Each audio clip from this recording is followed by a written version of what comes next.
नमस्कार, स्वागत है आप सभी का इंडिया वॉइस पर। मैं आपके साथ निकिता कश्यप। भारतीय जनता पार्टी पर समाजवादी पार्टी ने कसा तंज। जी हां, बिहार के मुख्यमंत्री नीतीश कुमार राज्यसभा जाने के फैसले पर अडिग हैं, तो वहीं राज्यसभा सदन के लिए अपना नामांकन उनकी ओर से दाखिल कर दिया है। आपको बता दें कि उनके इस फैसले पर समाजवादी पार्टी के प्रमुख अखिलेश यादव की भी प्रतिक्रिया सामने आई है, जहां उन्होंने कहा कि हम नीतीश कुमार को प्रधानमंत्री बनाना चाहते थे।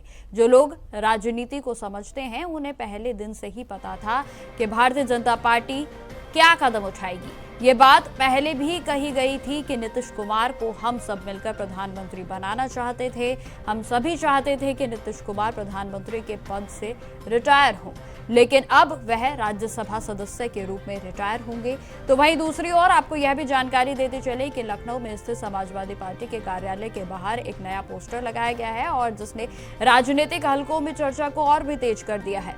इस पोस्टर के जरिए भी समाजवादी पार्टी के नेता ने बीजेपी की राजनीति पर सवाल उठाते हुए तीखा तंज कसा। जहां पोस्टर सामने आने के बाद इसे लेकर राजनीतिक गलियारों में बहस तेज हो गई है, जहां पोस्टर में साफ शब्दों में लिखा गया है कि पहले इस्तेमाल करो और फिर बर्बाद करो। तो ये बातें समाजवादी पार्टी की ओर से कही गई है, जहां इन सभी तंज के बाद अब राजनीतिक हलचल पूरे तरीके से तेज हो गई है और आज अखिलेश यादव की ओर से प्रेस कॉन्फ्रेंस भी की गई और जहां उन्होंने नीतीश कुमार को लेकर तमाम बातें कही हैं। क्या कुछ उन्होंने कहा आप सुनिए और उसके बाद हम चर्चा की शुरुआत करेंगे।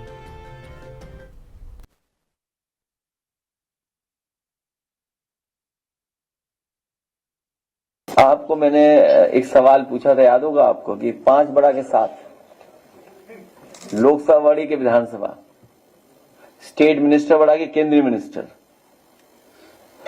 राज्यसभा बड़ा की मुख्यमंत्री, राज्यसभा की मुख्यमंत्री।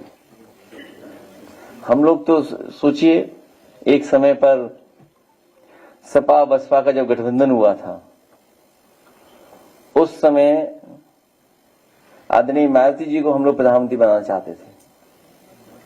अभी जब इंडिया गठबंधन हुआ और हमारे चाचा भी जानते, चाचा तो बहुत पहले बनाना चाहते थे उन्हें प्रधानमंत्री, हम सब मिलकर के नीतीश कुमार जी को प्रधानमंत्री बनाना चाहते थे। और जब बिहार का चुनाव हुआ तो हम लोगों ने कहा था कि अब ये एज ए प्रधानमंत्री रिटायर नहीं होंगे, एज ए मुख्यमंत्री रिटायर हो जाएंगे। लेकिन बीजेपी एक कदम और आगे चली गई, एज ए राज्यसभा रिटायर करेगी उन्हें, सोचिए। तो 5 बड़ा के साथ केंद्रीय मंत्री बड़ा के स्टेट मिनिस्टर, प्रदेश अध्यक्ष बड़ा के राष्ट्रीय अध्यक्ष, सोचिए आप। ये पीडीए को लोगों को अपमानित कर रहे हैं।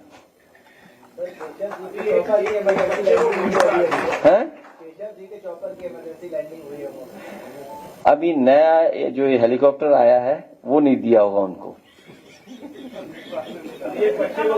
नहीं, ये ठीक कह रहे हैं हमारे।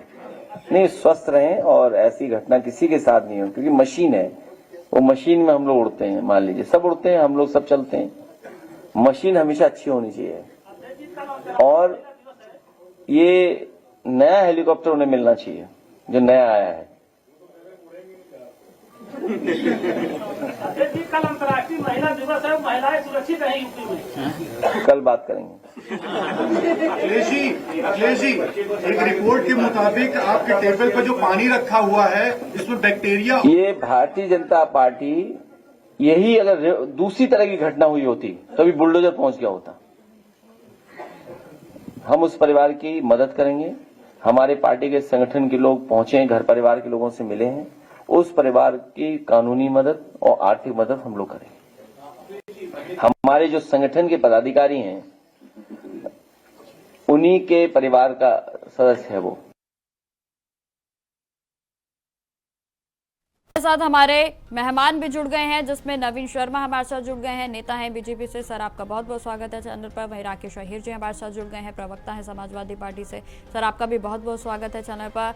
राकेश जी, आज शुरुआत आपसे होगी। अखिलेश यादव की ओर से प्रेस कॉन्फ्रेंस की गई और जहां उन्होंने नीतीश कुमार पर अपनी प्रतिक्रिया दी है और जहां समाजवादी पार्टी के कार्यालय पर भी पोस्टर लगाया गया और जिसमें एक बार फिर से समाजवादी पार्टी की ओर से नारा दिया गया कि पहले इस्तेमाल करो और फिर बर्बाद करो। पहली प्रतिक्रिया आपकी।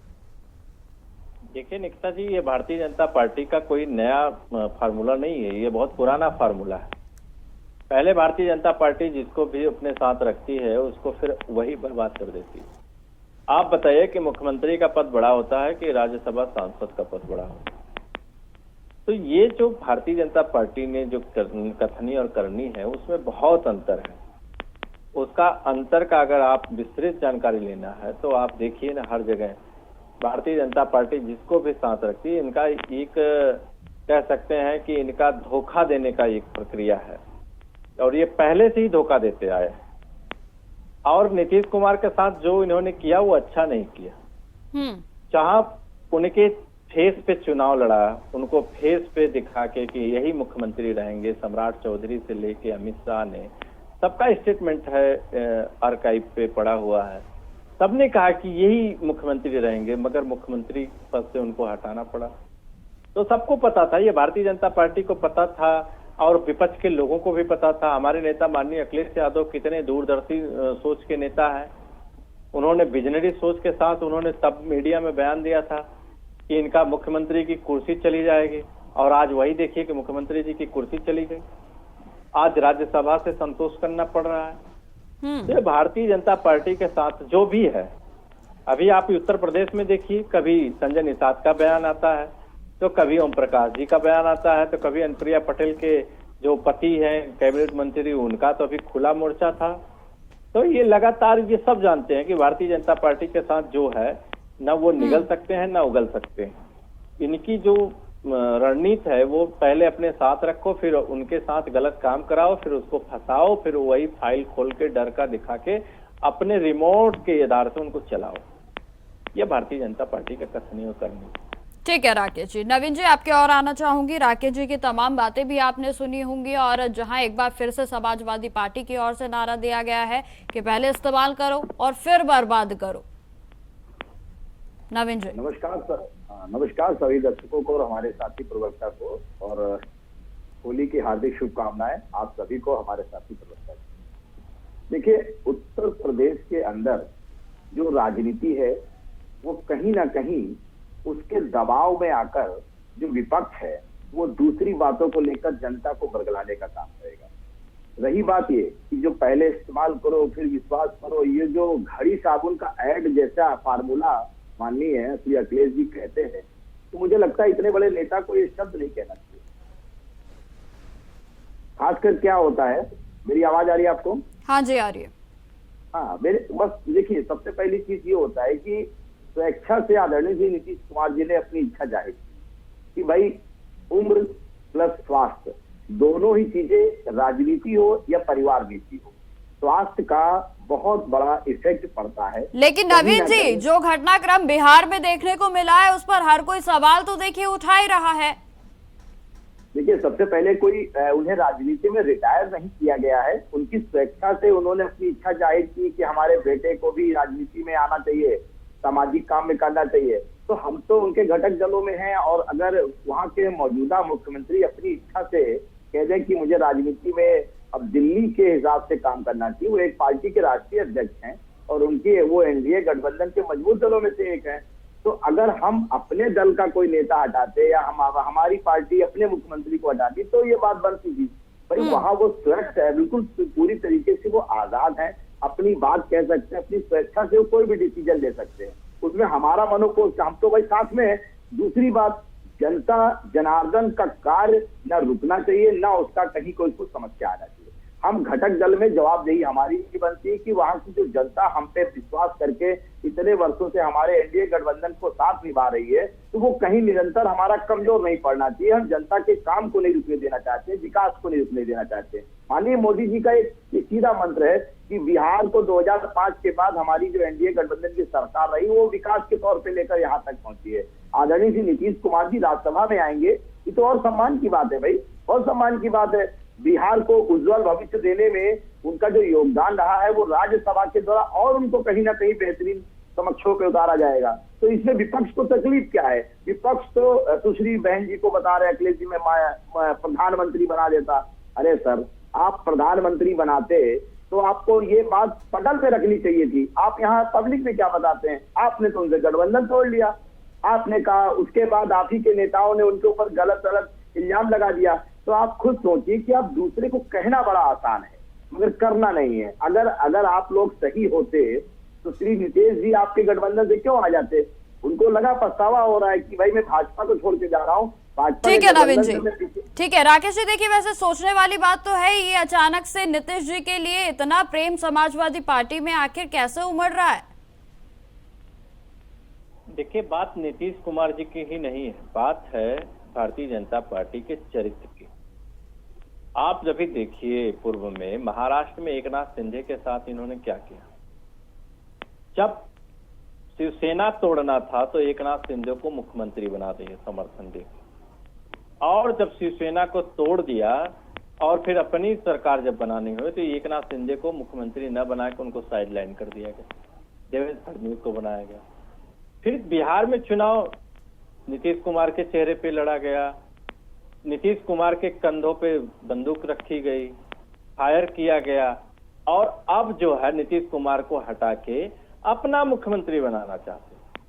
तो इनके जो न्यायिक चरित्र है वो हम हमेशा से मानते हैं, हम समाजवादी लोग, कि भारतीय जनता पार्टी का न्यायिक चरित्र हो ही नहीं सकता, पहली चीज। दूसरी चीज, राकेश जी देखिए, ये तो राजनीति है ना, राजनीति के आधार पर किस तरीके के फैसले लिए जाते हैं, ये तो अंदरूनी फैसले होते हैं। मुख्यमंत्री बनाया, हमने कहीं ये नहीं कहा कि हमारे दल ज्यादा, हमने पहले मौका दिया उनको बनाने के लिए, और जो कहा उस पर हम सत्ता ही उतरे हैं, खड़े उतरे हैं। हमारे विधायक ज्यादा होने के बाद भी हमने विधायक दल का नेता आदरणीय नीतीश कुमार जी को चुना, उन्हें मुख्यमंत्री बनाया। आप कैसे हम लोग गलत कह सकते हैं?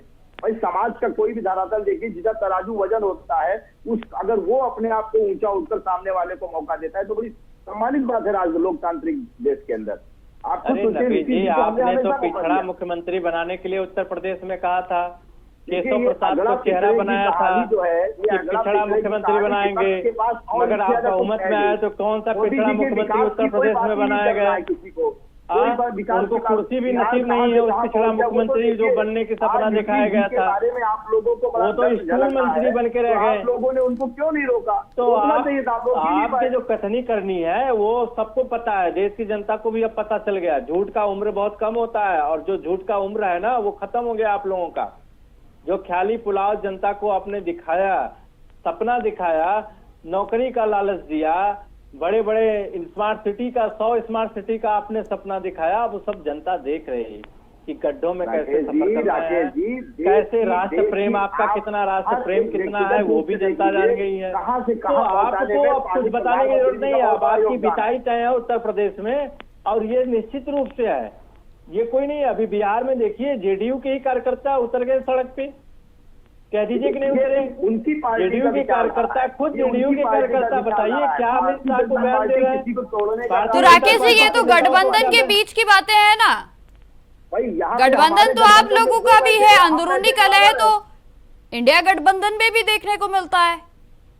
बात देखिए, आप अपने वहां तो नेता रोक नहीं पा रहे हैं, हमारे यहाँ कोई नेता बाहर नहीं जा रहा है, अगले राज्यसभा आ रहे हैं आदरणीय नीतीश कुमार जी, बहुत सौभाग्य की बात है। केंद्र के ये सौभाग्य की बात है कि मुख्यमंत्री बड़ा होता है कि राज्यसभा सांसद बड़ा होता है, ये सौभाग्य की बात है कि आप घोड़ा पे बैठा हुआ व्यक्ति गोला के गधे पे बैठा रहे हैं। ठीक है नवीन जी, मैं आपके पास लौटूंगी। राकेश जी, आप अपनी बात को पूरा करें।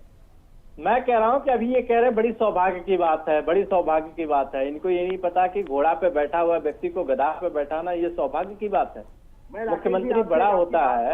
आप राकेश जी, आप बड़ी बात कह रहे हैं, देखिए ये बात तो सिद्ध है ना, ये उनकी स्वयं इच्छा है। नहीं, आप बताइए ना, ये जिस तरीके से नवीन भाई पुलिंदा कर रहे हैं, बड़ी सौभाग्य की बात है। जैसे इन्होंने ट्रम्प के आगे नतमस्तक हो गया, वो 18% टैरिफ लगाया और हम 0% पे हैं, ये भी बड़ी सौभाग्य की बात है कि ट्रम्प चलो 18 में ही मान गए, ये भी सौभाग्य की बात है इनके लिए, नवीन जी के लिए। अरे भैया, ये सौभाग्य की बात नहीं है, ये प्रेशर पॉलिटिक्स इसको कहते हैं कि दिल्ली का जो तोता है, जो एजेंसियां हैं, उसका डर है, भय है, दबाव है, ये प्रेशर पॉलिटिक्स में ठीक है राकेश जी, दुर्व्यवहार नवीन जी, ठीक है नवीन जी, मैं आपसे ही जानना चाहूंगी, जिस तरीके से राकेश अहीर जी भी लगातार यही बात कह रहे हैं, क्या वाकई ही भारतीय जनता पार्टी पहले चेहरे के बल पर राजनीति में आती है और फिर इस तरीके के घटनाक्रम सामने आते हैं? जवाब दीजिए। देखिए, मैं एक बात जरूर कहना चाहूंगा आपके चैनल के माध्यम से और हमारे साथी मित्र को भी, भारतीय जनता पार्टी का चेहरा जो है वो कमल है, और कमल का हर एक प्रत्याशी मोदी जी के साथ है, देश के साथ है। और हमारी पार्टी जेडीयू के साथ पहले भी थी, आज भी है। अभी हमने कोई गठबंधन नहीं तोड़ा है, ना ही हमने उनकी पार्टी को अलग किया है। भाई हम तो साथ में पहले भी थे, आज भी थे, और हमेशा हम अगर 2-4 बार हम प्लस में भी रहे हैं, उसके बाद भी हमने सीएम 13 आदमी नीतीश कुमार जी को ही बनाया, कह दें कि नहीं बनाया। अगर इनके यहाँ क्या मामला होता है कि 20 विधायक इनके हैं, 19 किसी और के, तो ये बकायदा 19 वाले को सीएम नहीं बना सकते। मगर भारतीय जनता पार्टी का दिल कितना बड़ा, ये भी तो देखिए। हमने हर बार उनको मौका दिया और उन्होंने अपनी स्वेच्छा से बात कही कि भाई हमारे बेटे राजनीति में आना चाह रहे हैं। अच्छी बात है। आप क्या विपक्ष के नेता आदरणीय श्री अखिलेश जी के आदरणीय पूज्य पिताजी राजनीति में रहे, उनके भाई भी हैं, उनके भतीजे भी, उनके पोते भी हैं, तो क्या सिर्फ नीतीश कुमार जी के बेटे को राजनीति में आने का हक नहीं है?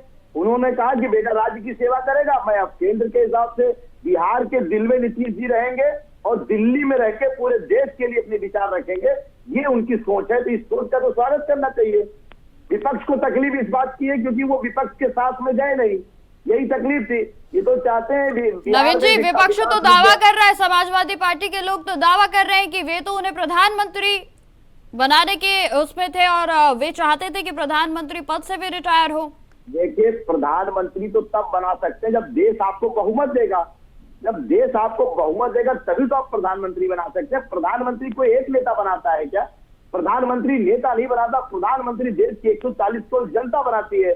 तो जब जो जनता ने जिसको जनाधार दिया है, जनता का जिसके साथ प्यार है, आशीर्वाद है, वो प्रधानमंत्री बनता है। श्री नरेंद्र मोदी जी अकेले नहीं है, उनके साथ 140 करोड़ लोगों ने अपना तीसरी बार उनको आशीर्वाद दिया, वो प्रधानमंत्री बने। अगर वो तीसरी बार आशीर्वाद या पहली बार आशीर्वाद विपक्ष के नेता को मिलता, वो बनता। भाई यहाँ तो जो भी पार्टियां हैं प्रयास पूरी तरीके से करती है, सब कुछ जनता का काम है, किसको रखना है किसको हटाना है जनता। ठीक है नवीन जी। राकेश जी आप बताएं, आप क्या कह रहे थे? ठीक है नवीन जी। राकेश जी देखिए निकिता जी, जो नवीन भाई कह रहे हैं कि जनता देखा है आपके कैसे लोकतंत्र को कैसे आप लोगों ने लूटा है। मुख्यमंत्री इलेक्शन कमीशन से मिलकर किस तरीके से 10 के उपचुनाव उत्तर प्रदेश में पुलिस के बंदूकों को नाल पे दिखा के किस तरीके से लोकतंत्र की हत्या की गई है, ये जनता से छुपा नहीं है नवीन भाई, ना ही देश के लोगों से छुपा है, ना ही इंडिया वाइज के दर्शकों से छुपा है। राकेश जी, पर इसमें सोचने वाली बात ये भी है ना कि समाजवादी पार्टी जो है वो घूम फिर कर चुनाव पर इलेक्शन कमीशन पर क्यों आ जाती है? निकिता जी, मैं उसका तथ्य बता रहा हूं कि क्यों आती है। आप अभी जानते होंगे, आप एक बड़े चैनल के एंकर भी हैं, आपको पता होगा कि चुनाव आयोग में जितनी भी तथ्यात्मक चीजें समाजवादी पार्टी ने रखा है, तो वो हलफनामा 18,000 एफिडेविट के साथ रखा। उपचुनाव में लगातार लिखित रूप में जो धांधली हुई और जो अत्याचार भारतीय जनता पार्टी ने नंगा नाच किया सत्ता के दम पे, उसका लिखित उन्होंने दिया। और अभी जो SIR हुआ लगातार लिखित दिया गया, मगर पता है चुनाव आयोग ने एक भी पत्र का अभी तक जवाब समाजवादी पार्टी को नहीं दिया। आप बताइए इससे क्या अंदाजा लगा सकते हैं आप बताइए कि अगर वो संस्था अगर स्वतंत्र रूप से काम कर रही है तो हम विपक्ष के लोग हैं, अगर हम तथ्य के साथ अगर हम अवगत करा रहे हैं तो राकेश जी आपके पास ये जानकारी कहां से आ जाती है कि चुनाव आयोग जो है वो भारतीय जनता पार्टी से मिला हुआ है? बिल्कुल मिला हुआ है। अगर न मिला होता तो कार्रवाई करता, अवगत कराता। आपको भी पता है कि SIR का आंकड़ा उत्तर प्रदेश में क्या है और राज्य निर्वाचन आयोग जो पंचायत चुनाव में आंकड़ा क्या है। बताइए इतना डिफरेंस कैसे हो गया? कैसे हो गया? वोटर कैसे पंचायत चुनाव की लिस्ट में इतना बढ़ गए? भाई कैसे बढ़ गए? BLO आपका वही गणना कर रहा है। तो यदि आपके पास आपको लगता है कि चुनाव आयोग आपके साथ नहीं है, पुलिस प्रशासन आप लोगों के साथ नहीं है, तो आप अदालत जाइए, आप न्यायालय जाइए ना। यदि आपके पास पर्याप्त सबूत हैं तो आप सुप्रीम कोर्ट जाइए। हम कह रहे हैं निकिता जी, अब अदालत की आप अगर जिक्र कर दी तो हम 2-3 बात को कोट करना चाहते हैं। अदालत छत्तीसगढ़ का जो हाई कोर्ट ने जो जजमेंट दिया था महिलाओं पे, क्या वो जजमेंट से आप सहमत हैं? आप महिला हैं, मुझे नहीं लगता इस देश के लोग उससे सहमत हैं। पहली चीज। दूसरी चीज, नवीन भाई सुनिए, हम तो कोट कर रहे हैं, कहे आप परेशान हो रहे हैं? किसी नॉर्मल आदमी या विपक्ष पे जितनी कार्रवाइयां हो रहे हैं उनके जमानत नहीं मिला। राम रहीम को अभी एक पत्रकार के मर्डर में उनको आज बरी कर दिया गया। और अब तक देश के इतिहास अब राकेश अहिर जी, मैं आपकी बातों का क्या जवाब दूं? आप लोगों को ना पुलिस प्रशासन पर भरोसा है, ना चुनाव आयोग पर भरोसा है, अब आप न्यायालय के फैसलों पर भी उंगली उठा रहे हैं। भाई मैं क्या जवाब दूं आपकी बातों का? चलिए ठीक है, नवीन जी आप बताएं, आपका विपक्ष पूरे तरीके से असहमत है। नवीन जी को आ गए। देखिए राकेश जी, समय का अभाव रहता है, मुझे बारी बारी से आप लोगों को समय देना पड़ेगा। तो फिर समय अगर नहीं है तो सवाल ही मत करिए। सवाल तो मेरा काम है सर करना, मैं करूंगी ही सवाल तो, लेकिन बारी बारी करूंगी ना। ठीक है राकेश जी, मैं आपके पास दोबारा से आऊंगी। नवीन जी, इतना असहज हो रहा है आपका विपक्ष? देखिए, जब भी चुनाव आने लगता है किसी भी प्रदेश से हो, वो विपक्ष का काम है असहज होना, और इस पे हमको कोई भी ये तरीके से मैं उनके लिए कोई मजाक नहीं कर सकता। भाई ठीक है, वो असहज नहीं होंगे तो उनके कार्यकर्ताओं को कैसे लगेगा कि हमारे राष्ट्रीय अध्यक्ष हमारी पार्टी कुछ बातचीत नहीं कर रही है। देखिए, हम सबसे पहली चीज तो क्या है कि अदालत हो, कानून व्यवस्था हो, जनता का विश्वास हो। हमने आज तक कभी भी किसी चुनाव में अगर हार भी गए हैं तो भी हमने हार स्वीकार की है।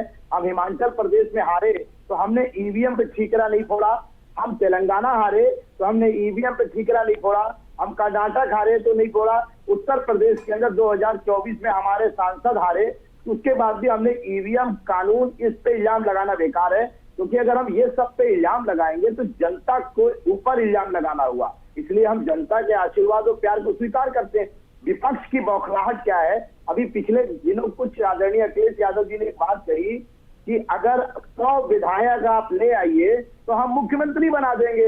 इसका मतलब आप पहले ही हार मान चुके हैं 27 आने से पहले कि आपके पास जीतने का दम नहीं है। अब जब आप ये हालात हैं कि आप जीते हुए विधायक दूसरी पार्टियों से कह रहे हैं कि आप 100 आ जाइए, सीएम बना देंगे, इसका मतलब आपकी जो जनता आपको वोट दे रही है, आप उसके भी भरोसे को तोड़ रहे हैं कि वो जनता आपको अगर वोट देती है आप उनके वोट पर भरोसा ही नहीं कर रहे हैं। आपका कहीं ना कहीं बिखराव भी तय है। आप अपने देखिए नवीन जी, खैर देखिए नवीन जी, ये बात भी सोचने वाली चीज है कि इतना ओवर कॉन्फिडेंट भी नहीं होना चाहिए कि लोकसभा चुनाव में जिस तरीके से परिणाम सामने आए थे वो भारतीय जनता पार्टी के अगेंस्ट ही थे। ये बात आप भी भले भांति जानते हैं। देखिए, मैं अपने 10 करोड़ कार्यकर्ताओं का सम्मान करता हूं, उनके साथ उनका प्रेम हमारे साथ हमेशा लगा रहा है। हमने कहीं अगर कोई हार का सामना किया है तो हमने उसकी समीक्षा की होगी। हमारे जिला अध्यक्ष हैं, मंत्री हैं, विधायक हैं, सांसद हैं, इन सभी के साथ पार्टी ने अपनी गतिविधियों पे नजर रखी। गलतियां सबसे होती हैं, ऐसा नहीं है। दुनिया में कोई 99% कोई भी राजनीतिक पार्टियां इस प्रकार का व्याख्यान नहीं कर सकती कि मैं ही सब कुछ कर लूंगा। हमारे पास विपक्ष भी होता है, विपक्ष ने भी जीत दर्ज की, हमने उनका स्वागत किया। उत्तर प्रदेश के अंदर उनके सांसद ज्यादा हैं, हमने तो एक बार भी नहीं कहा कि ईवीएम हड़प हो गया। ठीक है नवीन उस वक्त एक बार भी नहीं कहा कि ये ईवीएम हैक हो गया। अरे भाई, आप अयोध्या जीते, हमने स्वागत किया ना आपका। आपने जितने दोष लगाए वो दोष आपके साथ रहा। मिल्कीपुर उपचुनाव जब हुआ तो हमारा कैंडिडेट जीत गया। तो ठीक है नवीन जी। राकेश जी, आप क्या कहेंगे? क्योंकि नवीन जी तो साफ तौर पर कह रहे हैं कि वे हार को स्वीकार करते हैं, विपक्ष की तरह बौखलाते नहीं। राकेश जी, आखिरी सवाल है मेरा और आप अपने आखिरी कमेंट्स पे इसी के साथ दें।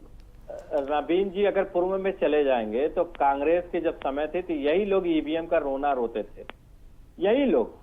अगर नहीं है तो आर्काइव पे वीडियो पड़ा, जाके देख लीजिए, थोड़ी सी शर्म आ जाएगी वो वीडियो देखने के बाद कि जब 400 रुपया का सिलेंडर था तो इनके नेता लोग बैठ के महंगाई का डायन खाए जाए वाली गाना गाते थे। आज जो है 50-60 रुपया, आज से एलपीजी गैस बढ़ा दिए। महंगाई आज आसमान छूने के लिए बेताब है, इनको कोई फर्क नहीं है। तो जब ये सत्ता में आते हैं तो ये उस पर सारी संस्थाओं पे कब्जा कर लिए। अब इनको ईवीएम ठीक हो गया, कांग्रेस के समय ईवीएम इनको बड़ा खराब था। तो भैया, आपका दोहरा चरित्र सबको पता है और ईवीएम का खेला सबको पता है, ऐसा नहीं है कि नहीं पता है। ईवीएम का खेला सबने देखा कि अभी वही हरियाणा में जो पंचायत के चुनाव हुआ, राकेश जल्दी से, जो हारा हुआ कैंडिडेट था कोर्ट गया और पता चला कोर्ट ने आदेश दिया रिकाउंटिंग का, वही थी ईवीएम से रिकाउंटिंग हुआ, हारा हुआ कैंडिडेट जीत गया। आपकी यही ईवीएम की विश्वसनीयता है, तो ये आपको मुबारक हो। और आप इसी दम पे चुनाव जीतते हैं, सबको पता है। निष्पक्ष चुनाव करा दीजिए तो आज का आज आप पूरे ठीक है राकेश, ठीक है नवीन जी, जल्दी से छोटा सा कमेंट, बिल्कुल समय का अभाव है। देखिए, उत्तर प्रदेश के भाजपा सरकार जन जन की विकास की सरकार है। विपक्ष उसको 10 साल से अवसर नहीं मिला है। आदरणीय श्री अखिलेश जी खुद परेशान है कि सरकार को हम कैसे तोड़े, और वो किसी भी तरीके से तोड़ नहीं पा रहे हैं। और 2027 के लिए हमारा भारतीय जनता पार्टी का हर एक कार्यकर्ता तैयार हो चुका है और जनता के बीच जाकर हम काम करते, निरंतर काम करते हैं। हम कहीं ऐसा नहीं रुकते और हम जीत भी हासिल करेंगे और पूरे बहुमत से ही जीत कर आएंगे और तीसरी बार सरकार भारतीय जनता पार्टी। ठीक है नवीन जी, राकेश जी, आप दोनों का हमारे साथ चर्चा में जुड़ने के लिए बहुत बहुत धन्यवाद। तो जिस तरीके से आपने सुना कि आरोप और प्रत्यारोप की राजनीति पूरे तरीके से चरम पर है और जहां आज अखिलेश यादव की ओर से भी प्रेस कॉन्फ्रेंस करते हुए भारतीय जनता पार्टी पर तमाम कटाक्ष कसे गए। फिलहाल मेरे साथ इस पेशकश में इतना ही। देश दुनिया की तमाम खबरों की जानकारी के लिए बने रहे हमारे साथ। नमस्कार।